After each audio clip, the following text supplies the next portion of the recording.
Hi, I'm Steve Shapiro, and today I'm going to talk about a very simple exercise that I use with my clients, and I'm going to use it with you as a way of getting you to think a little differently about how you develop solutions.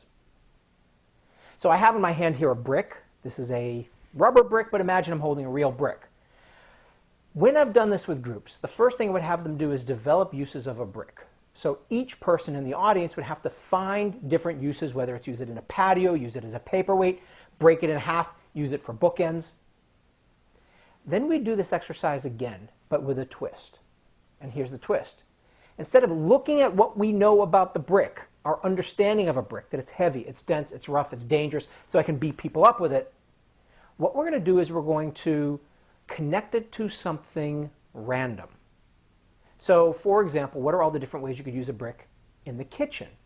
Well, now we get a wide range of different things. So you could use it to pound veal. You could use it to weigh down food. You could heat it up and use it as a panini press. If you want a little crunchiness in your food, you could probably scrape off a little bit and sprinkle it in your food. When I've done this with audiences around the world and I've asked them which method yielded more creative solutions, the first one, looking at a brick and coming up with uses of a brick, and the second one, which was connecting to something random, 90+% of audience would choose the second method. Now here's what's really interesting. The first method is the think outside the box method. There are no constraints. Do anything you want with a brick. The second method, connect to something random, in fact has more constraints, yet yields better solutions. And by the way, not only are the solutions more creative, but the solutions are more relevant. A company that manufactures label makers was trying to find a way of developing new uses for label makers. They're usually used by hobbyists and maybe around people around the house trying to find ways of labeling their goods and their boxes. They started off asking the question, what are all the different ways we can use our label makers? And the employees came up with a whole bunch of ideas. The problem was, after a very short period of time, they exhausted all the interesting ideas. And by the way, all the ideas they came up with were the obvious, well-known ideas. So what they did was they tried a different approach. What they did was they created a list of 200 different roles and tasks. Toll booth collectors, nurses, librarians.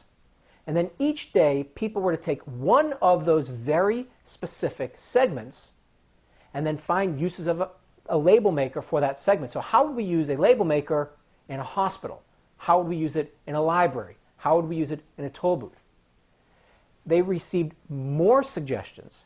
They received better suggestions, more creative suggestions, and more importantly, they were more relevant. So the next time you're working on a problem, instead of studying the problem and looking at it through the lens of expertise, I want you to consider the possibility that the best way to find a solution is to connect to something random. Sometimes you can make an association to anything. I will often, when trying to find a solution, just pick up anything that's around me, whether it's a toothbrush or a suitcase, and say, how does this help me find a new solution?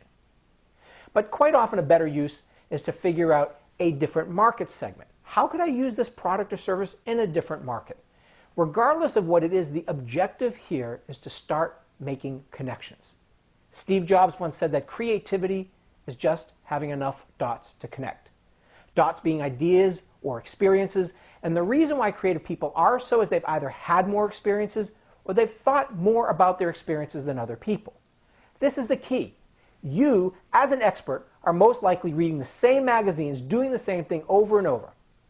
But if you start connecting to things you don't normally connect to, read magazines that are in a fundamentally different vein than you normally read. If you were to start hanging out with people who think differently than you, that's when you're going to start finding the breakthrough solutions. The best solutions will always be found in a place that you typically won't look. Until next time, this is Steve Shapiro.